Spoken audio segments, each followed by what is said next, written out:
नमस्कार, मी सुधाकर काशीद, तरुण भारतचे निवासी संपादक.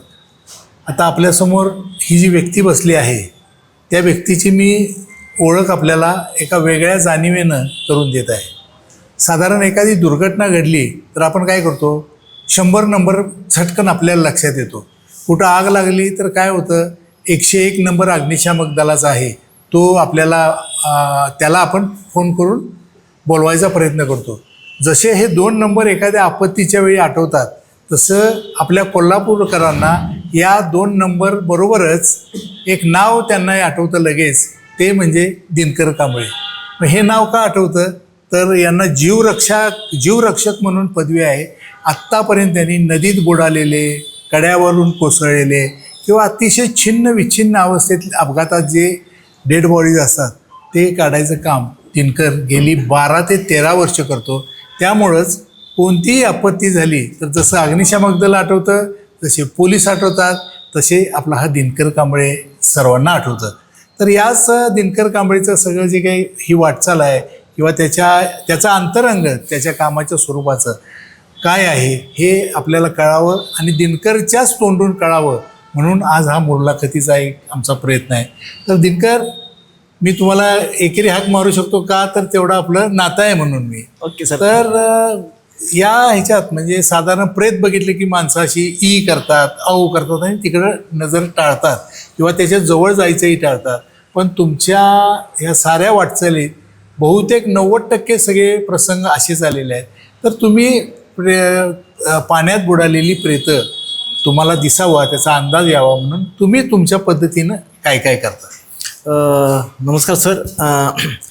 ॲक्च्युली हे गेले 33 वर्ष मी काम करतो आहे माझ्या वालेल्या घरावरती प्रसंग आला त्यावेळेपासून. पण आता जो मला प्रश्न विचारला की बऱ्याच खोल पाण्यामध्ये की बरेच काही व्यक्ती पाय घसरून पडतात, ॲक्सिडेंटली सुसाईड करतात किंवा इन ॲक्सिडेंट प्रॉब्लेम होतो त्यांचा. तर ज्यावेळेला पाण्याखाली तो व्यक्ती जातो त्याला त्या ठिकाणी असणारा गाळ असतो.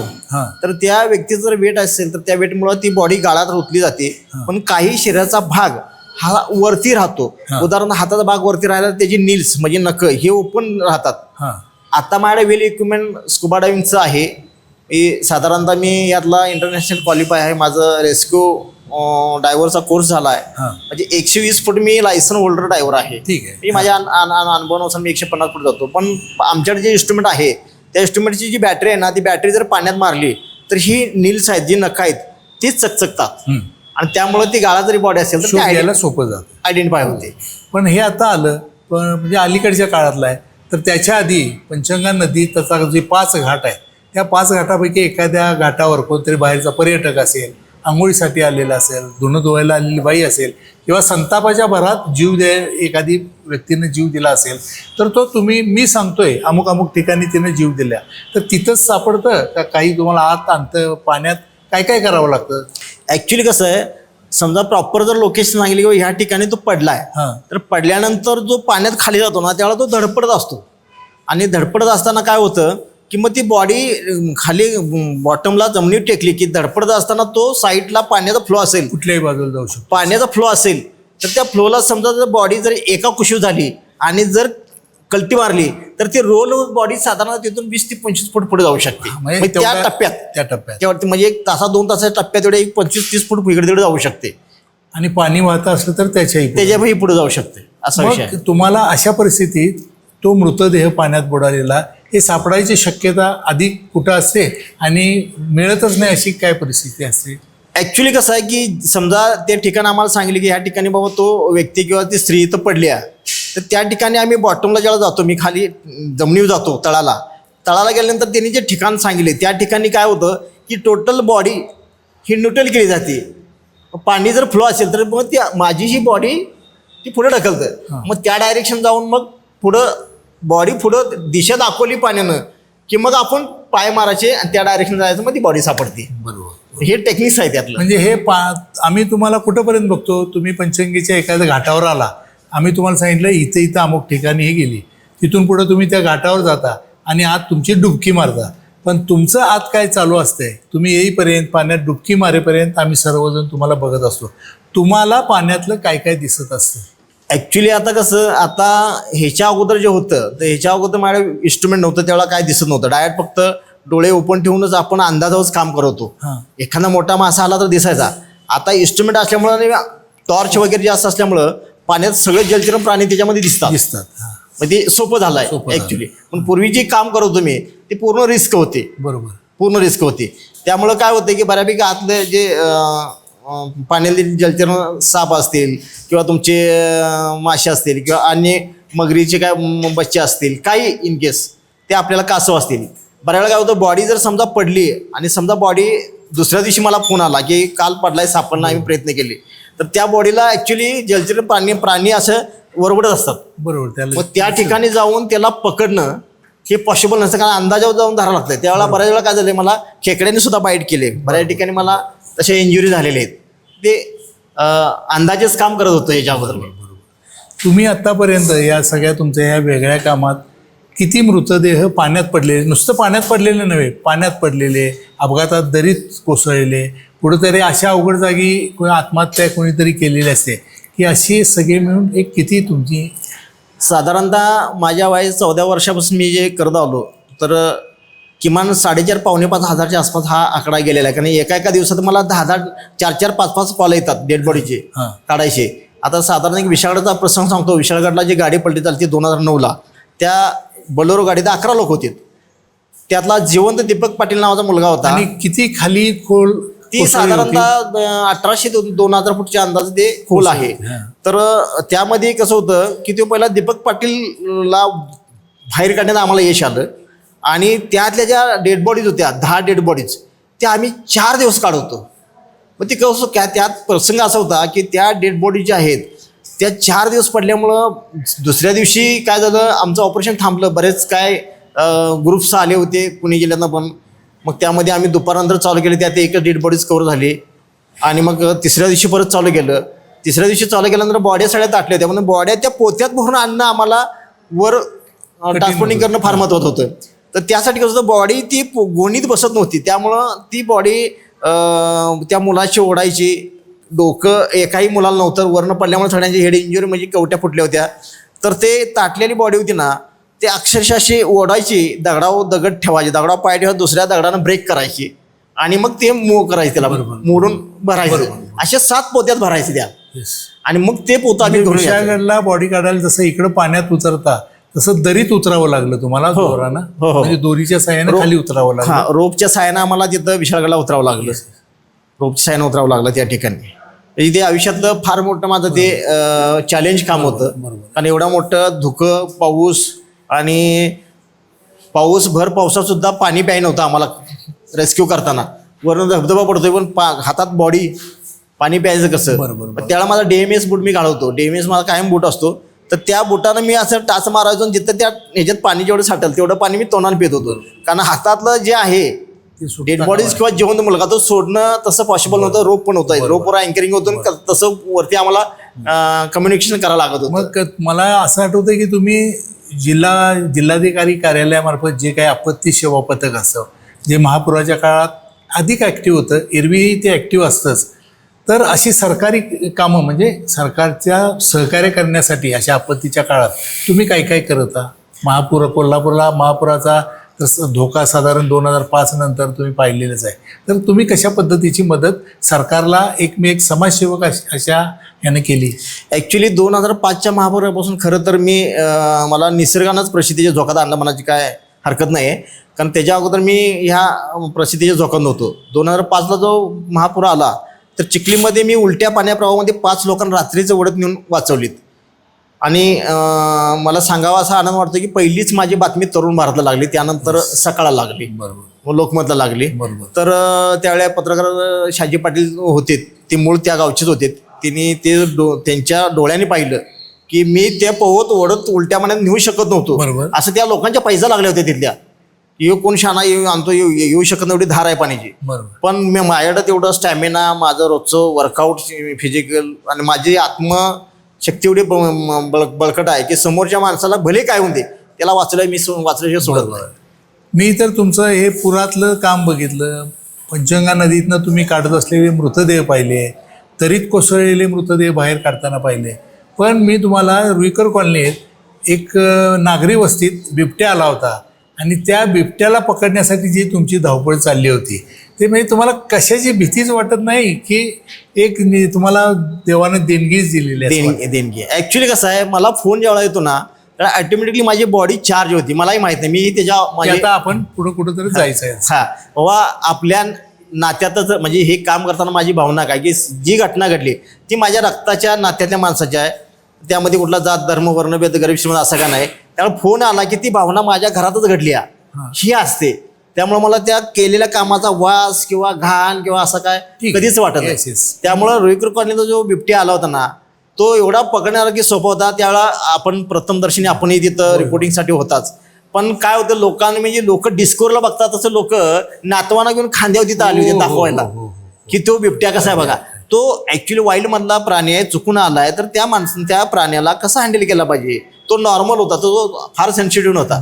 आणि आम्ही पकडला कुठं की अगदी तो बसलेल्या ठिकाणी जाऊन पकडला, कोचाखाली बसला. म्हणजे एवढं म्हणजे अगदी ते सांगण्याच्या पलीकडे काम आहे. म्हणजे सिंपल मध्ये त्यानं बाबा मला पकडा अशी त्यानं इशारा दिलेली भूमिका होती. त्यावेळेला आम्ही त्यांना ते पकडू शकलो, असा विषय येतो. आणि आता एकेकाचं जसं बुडालेला माणूस काढता, कुठली अगदी मोठ्या आपत्तीच्या काळात कुठेही तुम्ही घुसता, तर असं तुम्हाला कधी कॉल आले का की माझा स्वतःचा असेल, माझ्या पत्नीचा, माझी मुलगी असेल, त्यांचा एखादा सोन्याचा दागिना अगदी अंगठी धरा सगळ्यात छोटं अलंकार आहे तर मला असं कळालं की लोक त्यासाठीही तुम्हाला फोन करायचे की दिनकर माझा अमुक हे पडलेला आहे सोन्याचा अलंकार, तो पाण्यातून शोधून दे.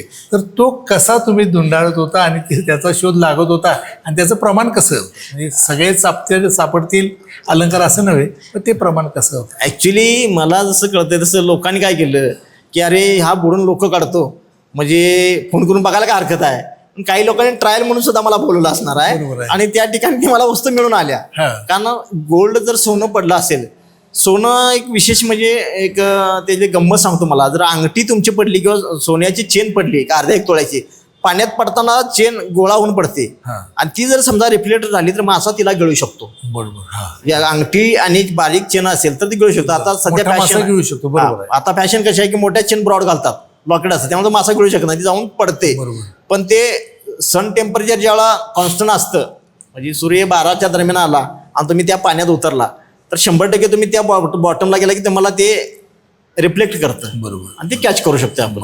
आता आपल्याकडे कसं, आता आपल्याकडे वेळ इक्विपमेंट आहे तर ते इक्विपमेंट असं आहे की त्या इक्विपमेंट आपण अर्धा पाऊण तास खाली निवांत फिरू शकतो.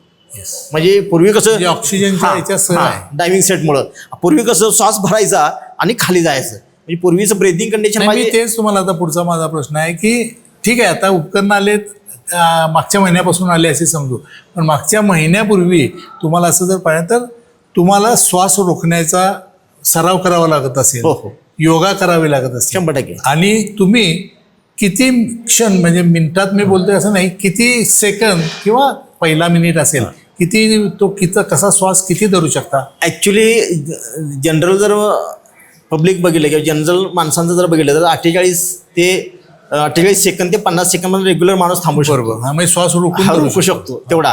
पण कंटिन्यू कसं माझं एक्सरसाइज, रनिंग, माझं स्विमिंग आणि बाकीचा ऍक्टिव्हिटी असल्यामुळं मी साधारणतः त्यावेळेला 2.5 मिनिटं मी खाली थांबत होतो. म्हणजे 2.5 मिनिटं श्वास मी ब्रीथ ऑफ करतो, होल्ड करतो.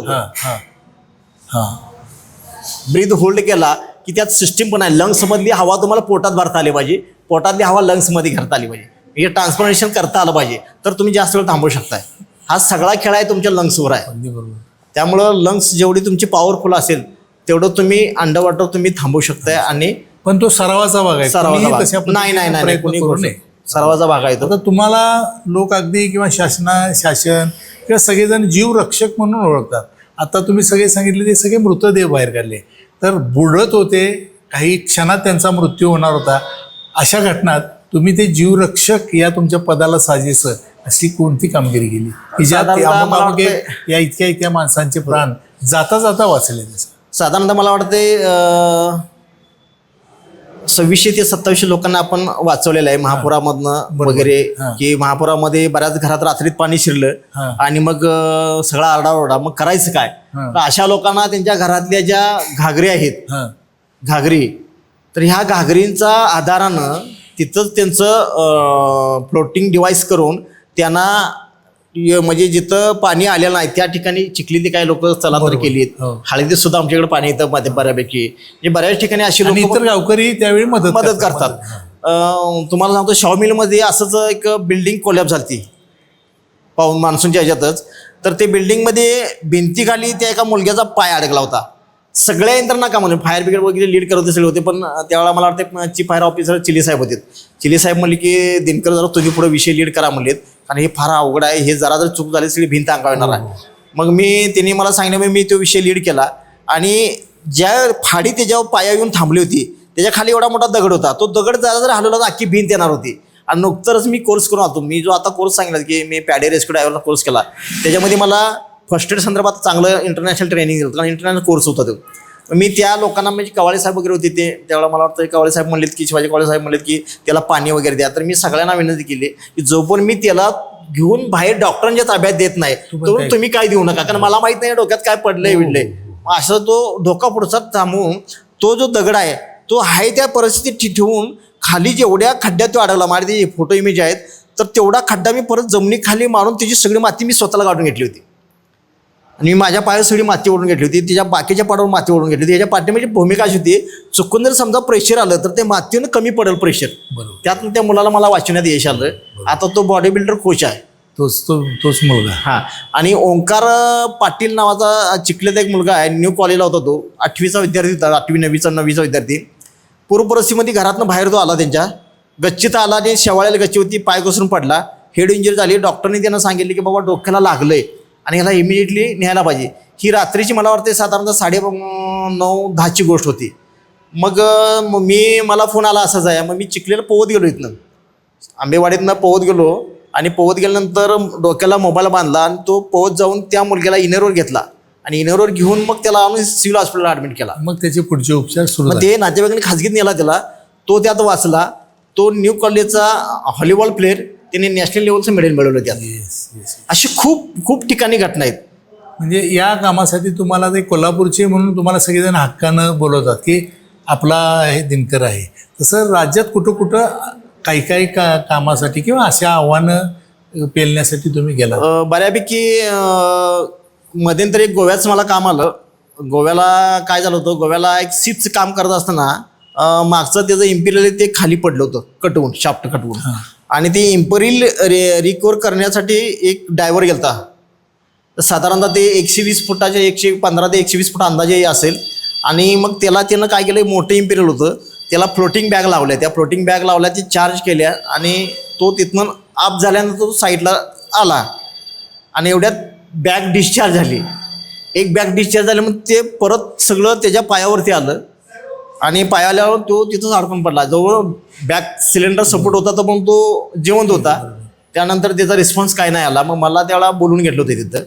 तर मी जाऊन ते साधारणतः बघा, मला वाटतं पहिल्या दिवशी मी गेलो. मी म्हटलं मला ते तुम्ही दाखवा म्हणलं सगळी परिस्थिती काय. मग तिने तिथं जे शिप होतं तिथं मला बोटमध्ये नेऊन दाखवलं. मी हॉटेलला आल्यानंतर आम्ही सगळं कागदावरती पहिलं काम फाईंड आउट करून घेतलं की काय काम करायचं आहे मला. बरोबर. की व्यक्ती तुमचा नेमका गेला कुठं काय. मग त्यावेळेला मी काय केलं की पहिला मी कॅमेरा खाली सोडला. कॅमेरा सोडून परिस्थिती बघितली. परिस्थिती माझ्या लक्षात आलं की बाबा तो त्या ह्याच्या खाली पिक्चर ब्लरवर आला, कारण खाली करंट असल्यामुळे कॅमेरा हालायला आला. पण डायरेक्शन ब्लर दिसत होतं. साधारण कळालं की बाबा ह्या इथं आहे. मग मी त्या ठिकाणी मी पोहोचलो. मग त्यांना सांगितलं ह्या टायमिंगमध्ये इथं असेल, या टायमिंगला इथं असेल, एवढा टाईम मला वर यायला लागेल. फर्स्ट टाइम तुमची बॉडी वरती येईल. आणि समुद्रात कसं पडदेशी काम करावं, टाईम मॅनेजमेंट ह्यात लई इम्पॉर्टंट आहे म्हणजे स्कुबा डायव्हिंगमध्ये. तर मग मी त्याला काय केलं, एक त्याचा डिव्हाइस घेतला आणि मग ते जे इम्पिरियल सर जे उचलत होतं ते मला हातानं उचलणं आणि त्याला बाहेर काढणं पॉसिबल नव्हतं. मी त्यावेळेला काय केलं की ती खालची वाळू काढली, त्याला उचलत बसलं नाही, टाईम वाचवासाठी ती वाळू काढली, त्याला बाहेर काढला आणि त्याच्या पाठीवर जे जॅकेट होतं ते जॅकेट माझ्या सिलेंडरमधलं त्याला ऑक्सिजन दिला आणि ते जॅकेट फुल केलं. ज्या गाईडलाईनवरनं रोपवरनं गेलतो त्याला मी कॅरेबिनर लावला आणि बॉडीवर सोडून दिली. बॉडी हळूहळू वरती आली. म्हणजे बॉडी पडदेशी वर गेली, पण मला वर यायला साधारणतः मला वाटतं का ते 15 मिनटं लागली. माझं काम खचून ते 3.5 मिनिटात झालं होतं, पण 15 मिनटं मला सेफ्टी स्टॉप घ्यावं लागलं. असं गोव्याला केलं. कर्नाटकमध्ये तरी मर्डरच्या केसमध्ये मी केलं, ते पोत्यातच त्याला बांधून खणी टाकला होता. मी तो प्रश्न एक असं विचारतो की अनेक खून झाल्यानंतर ते जे आरोपी असतात ते जे वापरलेलं जे हत्यार आहे ते पाण्यात फेकून देतात. बरोबर आहे. त्यांची समजूत अशी असते की सापडू नये. पाण्यात फेकलं की सापडू. पुरावा नष्ट झाला. तर ते काम पोलीस सारखं तुम्हाला बोलवत असेल अशा कामात. 100% बऱ्यापैकी म्हणलं तर कोल्हापूर जिल्ह्यात तरी काय हुकमी का पर्यायच नाही डिपार्टमेंटला. बऱ्यापैकी सगळी हत्यारं रिकवर आपणच करतो. पण आरोपींचा काय समज असतो की ते पाण्यात टाकलं की मग ते सापडत नाही, हां गाळ बसतो बरोबर आहे, त्याच्यावरती. बरोबर. असे खूप प्रॉब्लेम आलेले मला पण शोधण्यात. आता एक तर सांगतो, मला कोल्हापूरमधला एक चांगला मर्डर फुलेवाडीतला पिंटू मिसाळ नावाच्या मुलग्याला का मारला होता.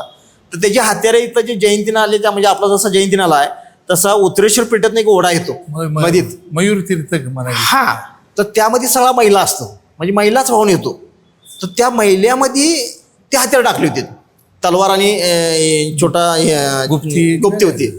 मग ते टाकल्यानंतर ते शोधायचं कसं, कारण त्यात बुडणं पण शक्य नव्हतं, कारण सगळा संडास वाचून येत होता. तर मग तो पायाचा म्हणजे असं मी मानवर करून ना मी पायानं चापत होतो. म्हणजे पूर्ण महिला मला असा लागला होता, पूर्ण महिला म्हणजे कानात नाही हे महिला सगळा असा लागला होता पूर्ण. आणि त्यातनं मग ते मी ती हत्यार त्यांना हुडकून काढली, कारण हत्यार जर नाही सापडलं तर कोर्ट ग्राह्य मानत नाही. त्यामुळं ते शोधावं लागतं. डेड बॉडीपेक्षा ते शोधावं. आता परवा पण असंच की सावित्रीबाई फुले ओढ्यामध्ये एक डेड बॉडी टाकली राजवाडा पोलीस स्टेशन अंडर. त्यामध्ये पण असंच की ते टाकलेलं जोपर्यंत मुद्देमाला वेपण मिळत नाही तर पण आरोपीला पुढच्या गोष्टी तोपर्यंत चार्जशीट दाखल करू होत शकत नाही. पण त्यातले एडके सुद्धा आपण कोटीतरी तलावातनं काढलीत. आता आपण काय करतोय सर, की ह्या अडचणी ज्या येतात प्रशासन लेवलला किंवा म्हणा पोलीस प्रशासन लेवलला म्हणा किंवा मला डिपार्टमेंट बोलवतो, मला शोधण्यासाठी ज्या अडचणी येतात यासाठी मी आता अंडरवॉटर डिटेक्टर घेतोय ॲज अ परमिशन युक्त. ठीक आहे. कारण कसं आहे, हे काय मला माझा काय फायदा नाही. काळाचे जर सुविधा निर्माण झाल्या असल्या किंवा काही साधनं तयार झाली असली तर त्या साधनाचा आधार घ्यायला काय हरकत होय, आहे. होय. तुम्ही ते कायम 3 मिनिटं बुडलंच पाहिजे, श्वास रोखलाच पाहिजे असं काही नाही आहे. म्हणजे जसं त्या परिस्थितीला अनुरूप असे तुम्हाला निर्णय किंवा साधनं घ्यावी लागतात. पण हे सगळं तुम्ही करता, समाजासाठी करता, गावासाठी करता. एक स्वतःला वाटते की हे आपल्याकडे हे आहे, गुण आहे हा, तर आपण हे करूया किंवा आपल्याकडे धाडस आहे. तर घरातल्यांचं तुमच्याबद्दल कसं असतं. आता तुम्हाला रात्री आपण 12ला फोन केला, आता मी केला समजा, तुम्ही माझ्या संबंधित की दिनकरराव कुठल्या परिस्थितीत आलं पाहिजे माझं आहे, आणि तुम्ही ज्या वेळ येतात त्या तुम्ही आता की सुधाकर काशीदांचं काम आहे, मला जायला पाहिजे, करूया. तुमच्या कुटुंबांच्या काय मनस्थिती असे, घरातनं झोपलेला माणूस निघालाय किंवा जेवा लागलाय, ताटावर बसलाय आणि लगेच गेलाय, ते कसं तुम्ही ते कसं सांभाळायचं. ॲक्च्युली कसं आहे की सर, माझ्या घरावर जो प्रसंग आला होता म्हणजे माझ्या बहिणीच्या बाबतीत, तर त्यावेळीपासून मी हे सुरुवात केली. म्हणजे ॲक्च्युली मी हे फॅशन म्हणून किंवा काहीतरी करायचं म्हणून नाही, तर माझ्या हिरो व्हायचं म्हणून नाही ती कन्सेप्टच माझ्या डोक्यात नाही. आणि तसं जर करायचं तर मग उशीर कुठं बसलो असतो मी. पण घटना घडली, माझ्या घरात घडली आणि मला आता मदत करणारी लोक कोण आहेत ही मलाच करावं लागेल. ज्यावेळेला मला फोन असायचो ना त्यावेळेला 100% ते मी चार्ज होतो. आणि घरातल्यांना सगळ्यांना माहिती आहे की बाबा चुकीचं काय नाही, हे थांब, याला बांधून काढला तर थांबा. म्हणजे माझ्या वडिलांचं सुद्धा अंत्यविधी होती, त्यावेळेला सुद्धा मी चिंचवडपाशी रेल्वेतनं पडलेल्या व्यक्तीला मदत करायला गेलो. वडिलांची अंत्यविधी झालेल्या असताना सुद्धा वडिलांच्या 12व्या दिवशी मी पन्हाळ्याच्या इथं शिवाजी महाराजांचा चौथरा बांधत आलो होता, त्यात एक खून करून बॉडी टाकली होती एका नर्सची, ती काढा 12व्या दिवशी मग्न होतो. सांगायचा मुद्दा काय की माझे वडील, जो पण वडिलांच्या चेतना होती तो पण वडील माझे होते, कारण मी रोज त्या गोष्टीशी संलग्न आहे. आता वडिलांची चित्ता राहिली, आता मी त्याच्याशी काय करणार आहे. तर त्या अनुषंगानं फोन आला की घरातलेही समजून जातात की बाबा काय नाही. मग ते सांगतात बाबा त्यांचं काय साहित्य काढून घ्या पटपट. माझी गाडीची किल्ली असेल म्हणा किंवा माझं सगळं साहित्य मी ठेवलेलं असतं माझ्या ठिकाणी. मी माझ्या झोपत्याला खोलीत साहित्य ठेवतो. नाही, पण दिनकर सहज उपलब्ध होतो, नाही म्हणत नाही, आपत्ती कसल्याही विचारत नाही, तो तडक उठतो आणि जाग्यावर येतो असं वाटतंय. पण हा तुमचा स्वभाव, म्हणजे स्वभावाचा गैरफायदा घेणारे बाहेरचे लोक काय काय कामं सांगतात जी तुम्हाला सांगायला नकोत, ते स्वतः करू शकतात. अशी काही कामं, म्हणजे रुबाब काही जणांचा असतो, मी दिनकरला बोलवतो आणि त्याच्याकडून करू, असली काही विचित्र कामं काय काय तुम्हाला करावं लागलं. बऱ्याच ठिकाणी तुम्हाला सांगतो की इथलं उदाहरण देतो तुम्हाला. नाव सांगू नका तुम्हाला अडचण असली तर, पण माणसं कसली नाव माणसं कसली कामं सांगतात. दिनकर आहे म्हणून कसाही वापरून घ्यायचं. सोनतळीमध्ये एका खणीमध्ये माझ्याकडे त्याचे व्हिडिओ आहेत, मी पर्याय पुढच्या नेक्स्ट टाइम कधी आलो तर तुम्हाला दाखवतो ते. तर त्या खणीमध्ये सगळं गवत उगवलेलं आहे, काय पान गवत उगवलेलं आहे. त्यामध्ये काय केलं, काही कार्यकर्त्यांनी मुलांनी तिथल्या स्थानिकच्या एका कुत्र्याला मारला. हां मग तो ओळखीचा कोण असेल, तो लक्षात येऊन मग कुत्र्याला मारून काय केलं, त्यांनी पोत्यात घातला. हां 2 पोत्यात घातला आणि ते 2 पोत्यात घालून ते पोतं त्यात टाकलं. केंद्राला टाकलं आणि ते केंद्राला टाकल्यानंतर का नाही सूर्यकिरणानं ते डिकम्पोज झालं, वर आलं आणि वास सुटला. मग लोकांच्या लक्षात आलं की याच्यात कुणीतरी खून करून टाकले, डेड बॉडी असणारच. कोणतरी खून करून लहान मुलाला काहीतरी टाकलं यात, हां. माणसाला टाकले. म्हणजे ज्यावेळेला करवीर पोलीस स्टेशनला बघितलं तर त्या खणीबशी गेल्याचा वास येत होता प्रचंड, उलट्या येत होत्या, पण ते काढणं महत्वाचं होतं काय. आणि मग मी काही साहित्य नव्हतं त्यावेळेला, मग मी यांना म्हणलं की पावसाळी कागद असतात ना ते आणा म्हणलं, हां. ते घालतो मी, मला त्या ज्या आळ्या आहेत त्या आळ्या माझ्या अंगावर येणार नाहीत. मग ते कागद घालून ती मी ते बाहेर पोतं आणलं आणि ज्यावेळेला सोडलं आणि ओतलं त्यावेळेला लक्षात आलं की त्यात कुत्रा आहे. आणि हे तिथल्या ज्यांनी कॉल केलता पोलीस स्टेशनला, ज्यांनी टाकले 30 लोक होती. मजा बघत होती. मला त्यांनी नंतर सांगितलं ह्या पोलिसांना कशी काम करतात पोलीस, यांची जरा पळवाट करायचीच म्हणून हे सगळं केलं. म्हणजे अगदी अनावश्यक कामासाठी काही बोलत होतं. आता मध्यंतरी तुम्हाला असा फोन आलता की एकाचं मांजर आहे, पाळल्याला मांजर होतं, ते मांजर काय झालं, त्यांच्या दारात एक पाण्याचा हौद टाकलाय, हां त्या हौदाच्या खाली मांजर ते पाण्यात पडलं. आता ते मांजर पोहत आलं साईडला दिसतं त्याला, पण त्या पाण्यातनं वर घ्यायला तुम्हाला बोलवलं. मला बोलवलं. ही शाहूपुरीतली घटना आहे. मग मी काय विचार करतोय की तो एक जीव आहे, ठीक आहे. बोलवतोय तुम्ही पण मला माहित नाही, बरोबर नाही, आहे. पण तो जीव आहे, मला त्या जीवाला वाचवायचा आहे. पण तोही घरातला माणूस करू शकला करू शकला असता. करू शकला असता. आता जे कसं आहे ऍक्च्युली की चला एक फोन केला ना, लोकांना माहिती आहे एक कॉल प्रॉब्लेम चाल, बोलवा दिनकरला केव्हा येतोय. आता तुम्ही पाण्यात पोहू शकता, म्हणजे विहीर असेल, नदी असेल, आता समुद्राचा फारसा नसला तरी समुद्राचा अंदाज तरी आहे तुम्हाला आला असेल. त्याही बरोबर म्हणजे मी बघितलंय तुमचं एका ठिकाणी काम, तुम्ही हे मोठ्या दऱ्यात चढता उतरता याच्यासाठी काय करता? ऍक्च्युली कसं आहे आता हे कारण घाटात अपघात झाला की गाडी किंवा माणसं 100% कोसळतात ती त्या ह्याच्यातच. ऍक्च्युली ही परिस्थितीच घडवत गेली मला की जे घाट सेक्शनात जे अपघात होतात तर त्या घाट सेक्शनला अपघात झाल्यानंतर लोकांना वाचवणंही फार महत्त्वाचं आहे. वाचवत असताना आपण मग काय प्रिकॉशन घेतलं पाहिजे, तर ती प्रिकॉशन घेऊन मग त्या ठिकाणी काय गिर्यारोहणचं साहित्य, आज माझ्याकडे चांगल्या पद्धतीचे साहित्य आहे गिर्यारोहणचं, केव्हाही उतरू शकतो, चांगली रोप आहेत. आता नवीन परत रोप मी व्यक्तिगत घेतोय, बरोबर. कारण कुठली वेळी केव्हा येईल सांगता नाही. कारण जे क्लायमर्स असतात ना किंवा हे जे ॲक्सिडेंट असतात, ह्या ॲक्सिडेंटच्या वेळी की नाही कुठलं वेदर बघितलं जात नाही. कारण आम्ही लोक कसं क्लाइम्बिंग वगैरे करणार जे गिर्यारोहक जे असतात की ठराविक वेदरलाच ते क्लाइम्ब करावं लागतं आम्हाला बोर्डवरती. म्हणजे ऊट सुटला आणि चला नाही कारण रॉक लूज असतात वगैरे. अभ्यास करावा लागतो. मग आता सांगायचा मुद्दा कसा आहे की असंच आता मी लोणावळ्याला आम्ही प्रॅक्टिसला होतो, तर खाली एक कार्यकर्ता आमचा गेला आणि मी त्याच्याबरोबर लिडिंगला होतो. पण परिस्थिती अशी झाली की रॉक लूज झाला, तो रॉक लूज पडू नये म्हणून मी गुडघ्यानं सपोर्ट दिला त्याला. म्हणजे त्यावेळेला ते सुचलं पण पाहिजे, समजा त्याला एक जरी चिंदडी उडून जरी लागली तर ते डॅमेज होऊ शकतो. म्हणजे हे त्या परिस्थितीनुसार त्या गोष्टी शिकत गेलो आणि मी मदत करत गेलो. बरोबर.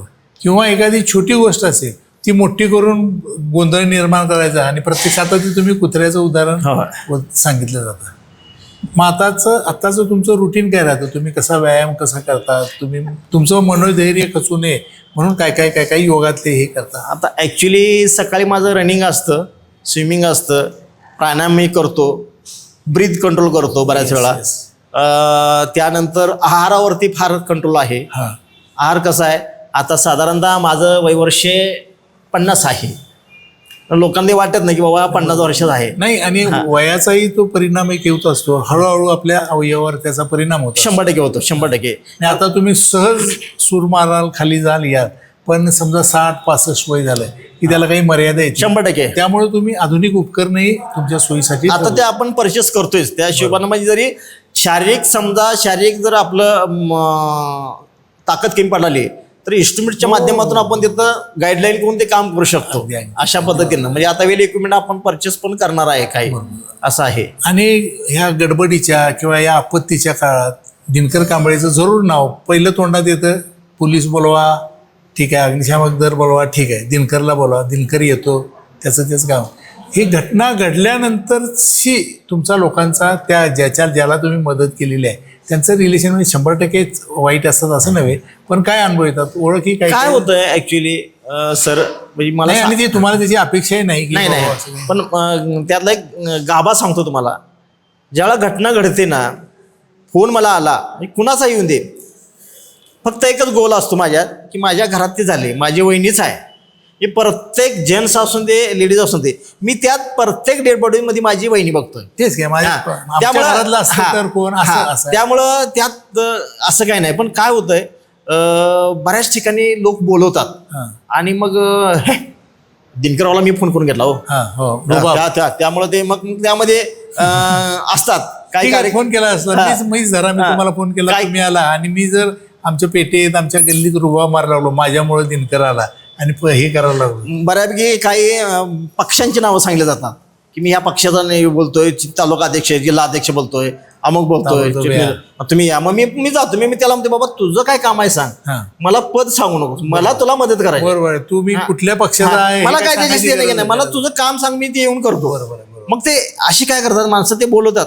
पण काय होतंय, ही ज्यावेळेला मदत केली, समजा एखादा व्यक्ती बुडलाच असेल किंवा एखाद्या, आता मी तुम्हाला सांगतो ज्योतिबा यात्रेच्या वेळी मोटरसायकल बहीण भावंड गव्हाची पिशवी अशी एखादी दोरी सुटली आणि गहू सांडला होता आणि गव्हावरून ती गाडी स्लिप झाली आणि ज्योतिबाला जाताना ते पडले. मुलगीला हेड इंजुरी झाली, माझ्या त्याचे एव्हिडन्स फोटो वगैरे घ्या त्याचे.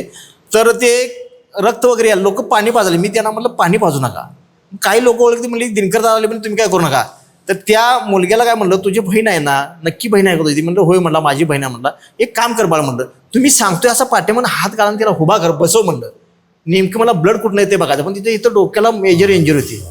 तिला माझ्या यामावरती घेतली, तिला म्हणलं मध्ये बसो, त्याला मागं घेतला आणि 108ला फोन केला, कारण मला ती वेळ वाचवायची होती. बरोबर आहे, बरोबर आहे. वेळ वाचवायची होती, कारण मी माझ्या टू अगोदर व्हीलरवरनं जाणं आणि ती गाडी सायरन वाजवत जाते वेगळा. माझ्या अगोदर साधारणतः 20 मिनिटं घटना घडली होती.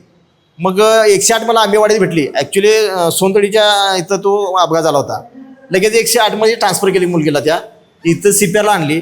तर त्या मुलगीचं मी त्यांना म्हणलं की एक काम करा, म्हणलं की मला नाव आणि पत्ता द्या. मला नाव आणि पत्ता पण दिला नाही तिने. झालं. नाही म्हणली, मुलगी लहान आहे, तिचं पुढं लग्नाचा विषय आहे आणि ते म्हणले ठीक आहे म्हणलं, काय हरकत नाही. तशी तुमची बहीण आहे तशी माझी म्हणलं आहे, म्हणलं त्याचा काय विषय. म्हणजे असे अनुभव आहेत. आणि एकाने डेड बॉडीज काढली, मग दिनकर कांबळे हा 12वा किंवा 13वा होस तर चर्चेत असतो. नाही ते आले तर आणि एवढ्या अडचणीत फार राव तिने हे केलं. आता मध्ये काळमडीचा विषय सांगतो. काळमडला एक तरुण गेला. काळमडला आता म्हणजे 15 एक लोक त्यात बुडलीत. त्या 15तली जवळ 10 लोक मिस काढलेले आहेत. परवा जो एक जर बुडला तर मला मनीष रणबिशे साहेबांचा फोन आला, चीफ फायर ऑफिसर आता सध्या आहेत ते. तर ते म्हणले असं जरा भावा कुठं आहेस? मी म्हणलं बोल की भावा काय विषय आहे? कोल्हापूर भाषेत. मग नाही म्हणला माझा भाऊच गेला आहे मला त्या डॉमध्ये आणि आम्ही 2 दिवस शोधतोय, सापडत नाही. कलेक्टर ऑफिसची पण यंत्रणा आहे, आमची फायर ब्रिगेडच्या यंत्रणा आहे, पाण्यातले कॅमेरे सोडलेत तरी सापडत नाही. मग म्हणलं माझ्या गाडी नाही, फक्त गाडी पाठवा 4 व्हीलर. कारण माझ्या गाडी नाही, माझे इन्स्ट्रुमेंट आहे तर गाडी नाही. त्यांनी गाडी पाठवली त्यांच्या नातेवाईकांची. मी गेलो, मला वाटतं 20-25 मिनिटात मी त्यांना काढला त्या मुलग्याला. म्हणजे सांगायचा मुद्दा तो, असे 3 दगडं मोठी मोठी होती, त्या दगडांच्या मध्ये आत गेलता, त्यामुळे ह्यांच्या कॅमेरा जो दिसतच नव्हता. ज्यावेळेला मी खालनं बॅटरी मारत गेलो, मी पाण्यात विचार करायला गेला की बाबा हा गेला असेल कुठं. एवढी लोक माझ्या अगोदर शोधतात, म्हणजे त्यांना सापडायला पाहिजे. मी वेगळं काय नाही अशी मी वेगळं काय करत नाही, पण माझ्या अगोदर शोधतात, कॅमेरा टाकून शोधतात, सापडायला पाहिजे, पण त्यांना डिटेक्ट होतं. मग गेला असेल कुठं.